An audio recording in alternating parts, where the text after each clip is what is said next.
तो दोस्तों Warren Buffett जो कि दुनिया के सबसे सक्सेसफुल इन्वेस्टर माने जाते हैं, और इन्होंने जो अपना पैसा कमाया है इन्वेस्टिंग से, मतलब इन्होंने कोई बिजनेस खड़ा नहीं किया है, जो भी अपना ये पैसा कमाया है इन्वेस्टिंग से।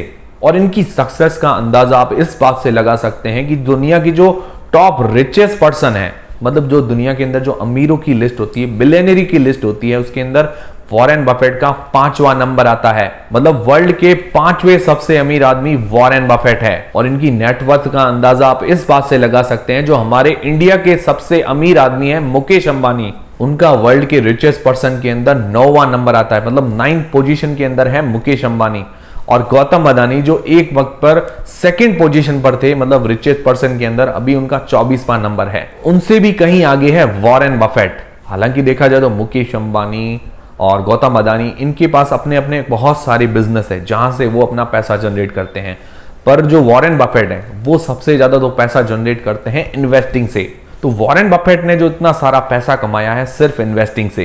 तो अब आप ये सोच रहे होंगे कि मैं ये सारी चीजें आपको क्यों बता रहा हूं, क्योंकि देखा जाए तो हम भी इन्वेस्टर्स हैं, देखा जाए मैं भी इन्वेस्टर्स हूं, और हमारे जो सारे सब्सक्राइबर्स हैं वो भी इन्वेस्टर्स हैं। तो मैंने सोचा जो हमारे सब्सक्राइबर्स हैं उनको सीखना चाहिए, जो वर्ल्ड के सबसे सक्सेसफुल इन्वेस्टर हैं उन्होंने कैसे अपना इतना पैसा कमाया है। क्योंकि काफी लोग क्या है कि पूरी रिसर्च कर लेते हैं किसी कंपनी पर, उसके बाद क्या है कि शेयर प्राइस के अंदर गिरावट आती है तो घबराने लग जाते हैं। तो इस वीडियो के अंदर हम क्या है कि वॉरेन बफेट के 5 सफलता के मूल मंत्र जानेंगे। मतलब उन्होंने कुछ ऐसी बातें बताई है जिनको अगर आप फॉलो करते हैं, मतलब उन्होंने अपने एक्सपीरियंस से बताया है, तो जरूर आप इन्वेस्टमेंट के अंदर बहुत सारा पैसा बिल्ड कर सकते हैं आने वाले टाइम में। और इन्होंने भी कोई एक ही दिन के अंदर इतना बड़ा एम्पायर नहीं खड़ा किया है, उनको भी धीरे धीरे करके काफी टाइम लगा था। उनके 5 सफलता के मूल मंत्र कौन से हैं वो देखने से पहले क्या है कि हम छोटी सी वॉरेन बफेट की स्टोरी भी देख लेते हैं, इससे भी आपको काफी ज्यादा हेल्प हो जाएगी। तो दोस्तों वॉरेन बफेट का जो जन्म है 1930 के अंदर हुआ था अमेरिका के अंदर, और उस टाइम उनके पापा जो थे स्टॉक ब्रोकर। और जब इनका जन्म हुआ था तब यूएस के अंदर फाइनेंशियल क्राइसिस चल रहे थे, जिसके कारण उनके पिताजी का जो स्टॉक ब्रोकिंग का बिजनेस है वो भी ठप पड़ गया था। मतलब उनका जो बचपन है वो पूरा गरीबी के अंदर ही गुजरा है, मतलब ऐसा बचपन की मुश्किल से एक टाइम का खाना खा पाते थे। तो बचपन के अंदर ही उन्होंने खुद ने ये डिसाइड कर लिया, मतलब अपने आप से प्रॉमिस ले लिया कि 35 साल की उम्र होने तक मैं बिलियनियर बन जाऊंगा, नहीं तो किसी बिल्डिंग से कूद के मर जाऊंगा। हालांकि छोटी उम्र में बच्चे ऐसे प्रॉमिस लेते रहते हैं, हर कोई इस प्रॉमिस को पूरा नहीं कर पाता है, पर वॉरेन बफेट को खुद पर भरोसा था और उन्हें पढ़ने का भी बहुत शौक था, मतलब जो किताबें हैं उनको पढ़ने का बहुत ज्यादा शौक था। तो वॉरेन बफेट जब 10 साल के थे तब उन्होंने क्या है कि अपने ही शहर के अंदर जो एक लाइब्रेरी होती है, तब उनकी नजर एक किताब पर पड़ी, 1000 ways to make $1000, मतलब वो इस किताब का नाम था। और उन्होंने इस किताब को पूरा पढ़ लिया, मतलब इस बुक के अंदर बहुत सारे आइडियाज थे। उनको सबसे ज्यादा जो आइडिया पसंद आया वो था कंपाउंडिंग, और वॉरेन बफेट को ये आइडियाज काफी अच्छे लगे और उनको मूल मंत्र बना दिया अपना। और वॉरेन बफेट ने 11 साल की उम्र में ही काम करना शुरू कर दिया था, मतलब न्यूज़पेपर वगैरह बेचते थे, कुछ ना कुछ काम करते रहते थे। और उससे जो अर्निंग हुई थी, उन्होंने 11 साल की उम्र में एक अपना पहला शेयर खरीदा $38 के अंदर। और वॉरेन बफेट ने कहा कि बचपन के अंदर ही उन्हें पैसे कमाने में बहुत ज्यादा मजा आता था। और काफी सारी रिसर्च करने के बाद क्या है कि वॉरेन बफेट ने एक कंपनी के अंदर इन्वेस्ट कर दिया। तो जिस कंपनी के अंदर उन्होंने इन्वेस्ट किया था उस शेयर का दाम जो है काफी ज्यादा गिर गया था। तो इससे क्या है कि वॉरेन बफेट जो है थोड़ी चिंता में आने लग गए। फिर उन्होंने जब देखा कि धीरे धीरे उसका प्राइस जो है वापस बढ़ रहा है, फिर उस शेयर का प्राइस $38 से $40 आ गया, तो उन्होंने क्या कि उस शेयर को बेच दिया। मतलब रिसर्च तो अच्छी की उन्होंने। फिर उसके बाद क्या है कि शेयर डाउन आ गया तो वो दुखी हो गए, उन्होंने लगा कि अब शेयर का प्राइस वापस अच्छा आ गया तो उसको सेल कर देना चाहिए। पर जब उन्होंने शेयर को सेल किया तब क्या है कि उस शेयर की कीमत बहुत ज्यादा बढ़ गई। उसके बाद उन्हें पछतावा हुआ कि कोई भी शेयर को जल्दबाजी में हमें नहीं बेचना चाहिए, मतलब उन्होंने सोच समझकर इन्वेस्टमेंट किया तो उन्हें वेट भी करना चाहिए था। मतलब ये चीज उन्होंने खुद से ही सीखी। फिर क्या कि वॉरेन बफेट को फाइनेंस के अंदर ही इंटरेस्ट होने के कारण उन्होंने फाइनेंस के अंदर ही अपनी ग्रेजुएशन कर ली। 20 साल की उम्र होते होते उन्होंने अपनी ग्रेजुएशन भी पूरी कर ली थी, और उस टाइम धीरे धीरे इन्वेस्टमेंट करके और साइड में काम करके उनके पास काफी अच्छे पैसे जमा हो गए थे। अब उन्होंने क्या कि नॉर्मल लोगों की तरह ये नहीं सोचा कि मुझे जॉब करनी है, बल्कि उन्होंने ये सोचा कि जो मेरे पास पैसे सेव हो रखे हैं उसको कहां पर इन्वेस्ट करके और ज्यादा इन पैसों को बढ़ाऊं। तो उन्होंने फाइनेंस के अंदर ग्रेजुएशन तो कर ली थी, जिसके कारण क्या है कि उनको फायदा भी हो रहा था। फिर उन्होंने क्या है कि ग्रेजुएशन के बाद प्रोफेशनली इन्वेस्टिंग स्टार्ट कर दी। तो वो ऐसी कंपनीज को चुनते थे जिसके अंदर क्या है कि कंपनी तो काफी अच्छी होती थी, जिनका फाइनेंशियल परफॉर्मेंस तो अच्छा हो जाता था, पर क्या है कि उनका मैनेजमेंट खराब हो जाता था, जिसके कारण क्या है कि उन शेयर प्राइस के अंदर गिरावट आती थी। तो वो ऐसी कंपनीज को चुनते थे।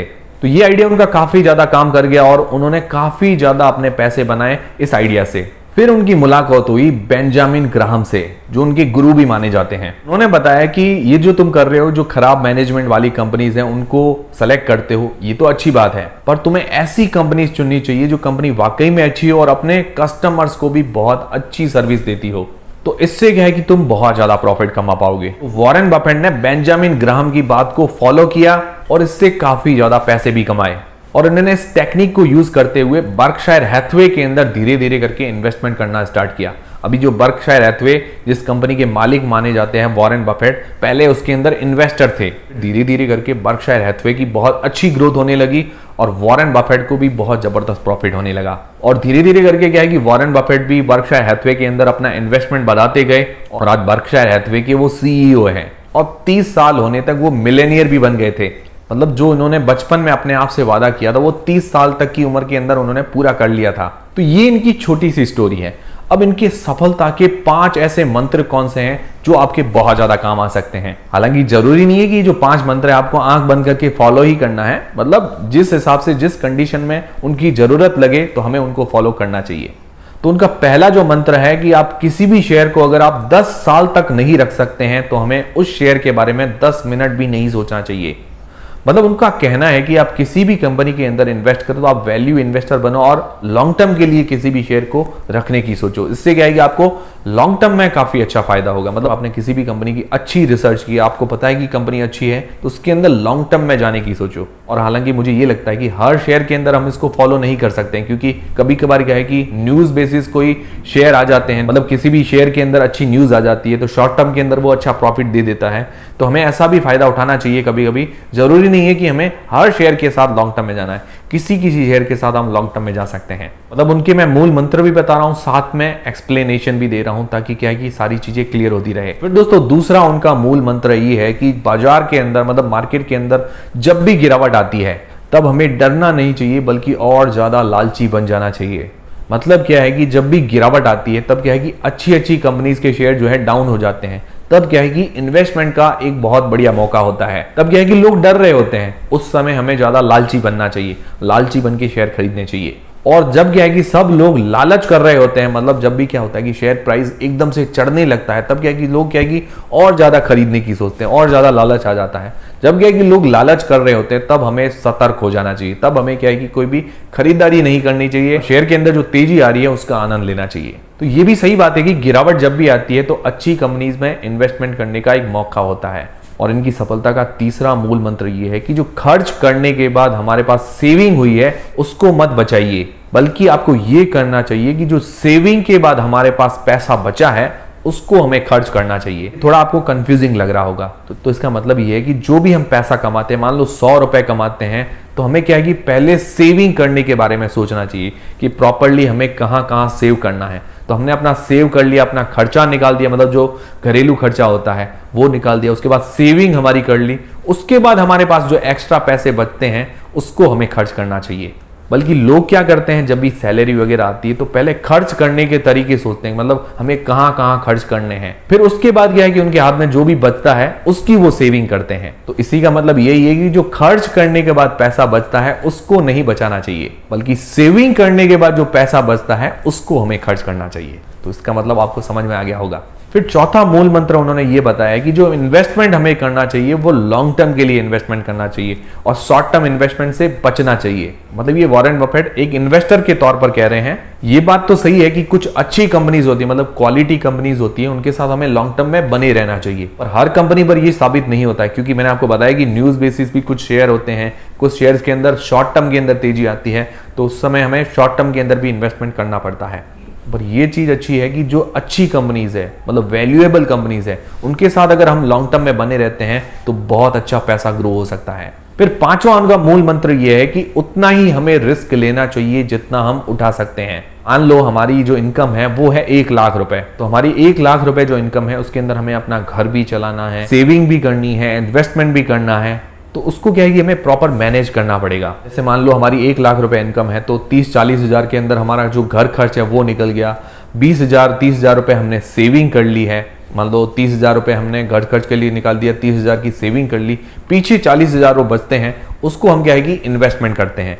तो ये तो ठीक हो गया, मतलब जितना हम रिस्क ले सकते हैं उतना हम ले रहे हैं। पर अगर हमारी इनकम 1 लाख रुपए है और हम क्या है कि रिस्क लेते हैं कि ये जो 1 लाख रुपए आ रहे हैं ये हर बार हम इन्वेस्ट कर दे शेयर मार्केट के अंदर, या इसका थोड़ा रिस्क ले लेते हैं, तो ये क्या है कि कभी कभार नुकसान दे सकता है। मतलब इससे क्या होगा कि हमारा घर खर्च में भी पैसा नहीं बच पाएगा, सेविंग भी नहीं हो पाएगी, सिर्फ रिस्क ही रिस्क रहेगा। और कभी कभार हमारा फैसला अगर उल्टा पड़ जाता है तो ये सारे जो पैसे हैं ये भी डूब सकते हैं। तो इसीलिए जितना हम रिस्क ले सकते हैं उतना ही लेना चाहिए। मतलब नदी की अगर गहराई नापनी है तो हमें 1 पांव डालना पड़ेगा, या हाथ डाल के देखना पड़ेगा, या कुछ और चीज डाल के देखना पड़ेगा।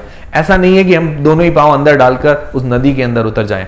अगर ऐसा करेंगे तो हम डूब भी सकते हैं। इसीलिए रिस्क उतना ही लेना चाहिए जितना हम उठा सकते हैं। तो ये वॉरेन बफेट के सफलता के 5 मंत्र हैं। तो अगर आप इनको ध्यान से फॉलो करेंगे तो मुझे लगता है आपको इन्वेस्टिंग के अंदर काफी ज्यादा फायदा ये दे सकते हैं। और उन्होंने कुछ और भी बातें बताई कि जो हमारी इनकम के सोर्स हैं वो 2 होने चाहिए। मतलब एक चीज पर हमें डिपेंडेंट नहीं रहना चाहिए, क्योंकि कभी कभार किसी एक सोर्स के अंदर मंदी आ जाती है तो दूसरा सोर्स उसको रिकवर कर लेगा। मतलब हमारा जो पैसे का फ्लो है वो कभी नहीं रुकेगा। फिर उन्होंने एक चीज ये भी बताई कि जो हमारा पोर्टफोलियो होता है वो डाइवर्सिफाइड होना चाहिए, मतलब उसके अंदर विविधता होनी चाहिए। जैसे कि सिर्फ हम शेयर मार्केट के अंदर इन्वेस्टमेंट कर रहे हैं तो ऐसा नहीं होना चाहिए। शेयर मार्केट के अंदर भी इन्वेस्टमेंट होना चाहिए, गोल्ड के अंदर भी थोड़ा इन्वेस्टमेंट होना चाहिए, थोड़ा जमीनों के अंदर मतलब रियल एस्टेट के अंदर भी इन्वेस्टमेंट होना चाहिए। तो हमारा पोर्टफोलियो जो है डाइवर्सिफाइड होना चाहिए। और अगर हम शेयर मार्केट के अंदर भी इन्वेस्टमेंट करते हैं तो उसके अंदर भी अलग अलग सेक्टर के हमारे पास शेयर होने चाहिए। तो इन चीजों को अगर हम फॉलो करते हैं तो जरूर हम सक्सेसफुल इन्वेस्टर बन सकते हैं। और ये चीजें मुझे लगता है आपके लिए काफी हेल्पफुल रहेगी जो आपकी इन्वेस्टमेंट की जर्नी है उसके अंदर।